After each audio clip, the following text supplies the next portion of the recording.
great at ukulele, but I like it. It's fun. Hi, my name is Kieran, and I have been single for about 2 years now, and most of that has been quite agonizingly painful. My external hard drive, as you hopefully know by now, is gone. It's off being meticulously extracted of its information. All of my scripts for my vlogs, I'm working on 2 different vlogs right now. They're all gone. 3 vlogs. I'm working on 3 vlogs and they're all gone. So here, you get to hear me ramble about my thoughts on love and life for a few minutes. Why do I have my big headphones on? Because I'm self-conscious about my family hearing me, and I don't want to know how loud I am.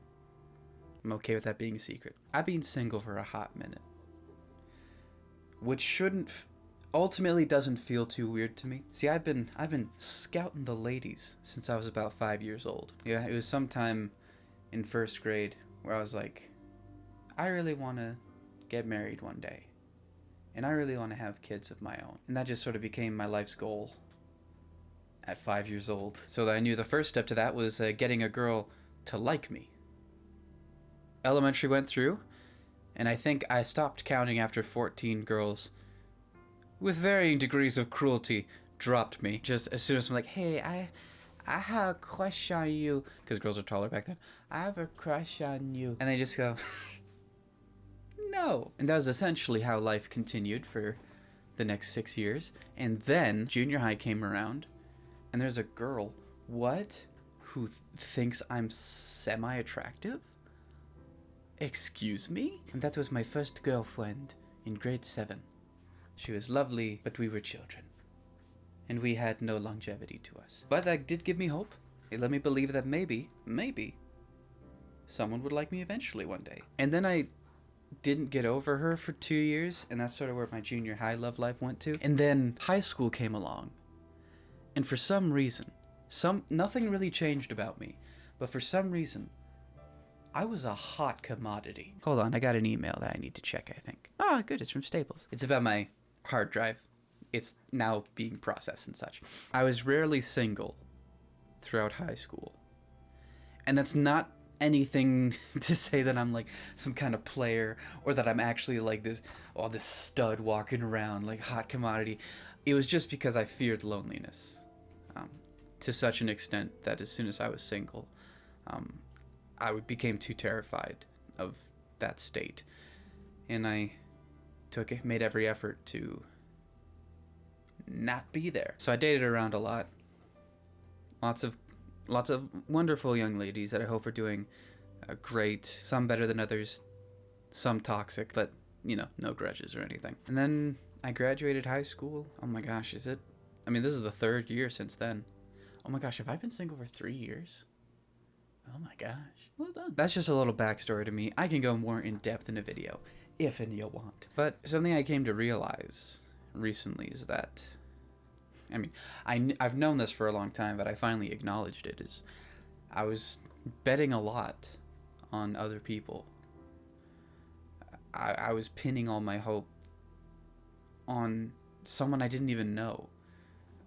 Someone who would be my girlfriend or my wife one day. That's what I was pinning all my happiness on. I had it deeply rooted in my head that I'll be happy one day when I'm with someone, and something that I'm coming to grips with. And I'm young. I recognize that. I am stupidly young, but it would seem irresponsible of me to not be willing to comprehend the idea that I might be single for ever. And I'm coming to peace with that idea. I may never date again. I may never have a wife. And I may never have children. Though I would like those things. If I don't find them, that's okay. Happiness can't come from outside, because the world is very variable and unpredictable. And at least in my experience, when you pin all your hopes and happiness, when you only draw it from outside and not from inside, you stand to lose it all very quickly. Happiness needs to come from within you first. I've spent the last year and a half or so on multiple dating apps. I think at the peak I was on 4 of them simultaneously. I was on 4 dating apps and just religiously going through each one, trying to find as many looking lasses as possible. And in that year and a half, I found one date. I found like a couple of matches across all 4 platforms. Most of them consciously unmatched me. There was one girl. She seemed so sweet, and I was very excited to talk to her.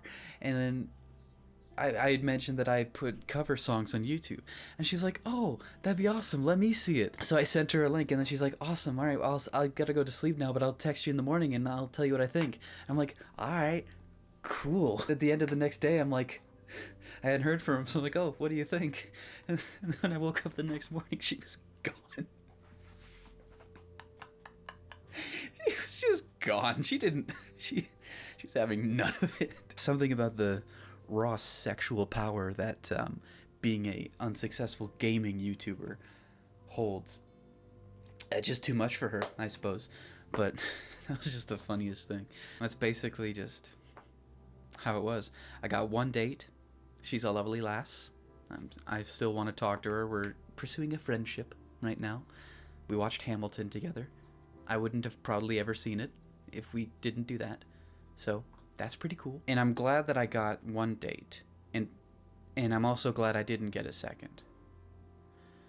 Because it was in that one date that I learned a lot about myself and where I'm at in life right now. I'm a very career-focused and goal-oriented person. I came to the realization recently that, and I'm saying this publicly for the first time, I want YouTube to be a career for me. I want this to be my job. Because without getting too into it, YouTubers have done so much for me in my life. And if I can give to one person what they've given to me, then that'll be enough. Obviously, I wouldn't keep doing it if it wasn't fun, if I didn't love doing it. But the biggest reason that I'm doing it is because I know that I can help people through this. And that's all I really want to do. And how that ties into dating, I'm finding through YouTube the emotional fulfillment that I used to only be able to find from someone else. This thing that I'm doing, that I'm creating, this thing that is me, this is what I've been looking for before I started doing YouTube. And I know I'm not great at it yet.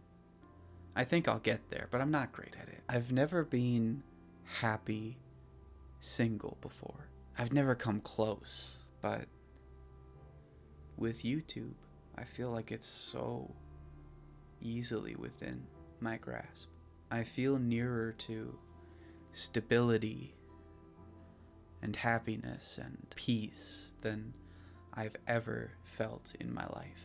If you currently feel like you can't be happy single, believe me, as well as anyone out there, I know that feeling. And I understand why you feel that way. And this may not be true for everyone, but I think it's true for me. That lack of happiness came from a lack of fulfillment and a lack of purpose. I remember that's one of the things I liked most in grade 7 when I had my first little relationship. Is I felt like someone needed me. I felt like I had a purpose. I felt like I meant something. And starting a YouTube channel has allowed me to not to acquire those feelings, but to produce them within myself. I have a meaning. I have a purpose. And this is it. What you're watching right now. This is what I need. I don't need to be in a relationship to be happy. I might never be in a relationship again, and that's okay. It's okay to be single. And it's okay to be uncomfortable with that. I spent over 2 years being uncomfortable with it. And it dragged on my mind every day and every night. The feeling of loneliness and being without a purpose or a meaning. If it happens, then it happens. If I happen to meet a lovely young lady who is just beautiful, if I happen to meet that young lady who cares for me, is going in a similar direction in life, if I meet the right girl for me, then that's great. And if I don't get married, I don't have kids, then that's okay too. Every day since I was 9 years old, that was the only thing I ever wanted, because I thought I needed it. I thought I needed someone to make my life complete. No one, truthfully, can save you. Only you have that power over yourself. I was waiting on someone to save me for about 20 years, and it's only by taking a huge risk and following a dream I've had for a very, very long time. Only now have I realized and been able to save myself. I have something now, and it might be worth questioning yourself if that feeling of longing that you may have inside of you, is that really the longing for someone else, or are you just missing something in your life? If it happens, it happens. If I meet a girl, I meet a girl. If I don't, then I don't. And both of those are going to be okay, because they're not going to affect the way that I produce happiness within myself. When you're commanding your own happiness, no one is going to stop that, and no one can take that away from you. I'm 20 years old and starting to figure things out, I think. And I know I have so much to learn. And I don't think I'll ever stop learning. But I think I finally started learning something useful. I think that's all I needed to say. I'll come at you with another rambling if it becomes apparent. Thank you for watching. For listening to whatever this video turns out to be. If you enjoyed it, then let me know in the comments, because I want to talk to you. If you're comfortable sharing your own experiences, if you want to ask me about mine, let's chat. I'm all ears. Leave a like if you liked it. And subscribe, because why not? It's free. But, of course, as always, my favorite part of any recording, I love you. I hope you have a wonderful, amazing, fantastic day.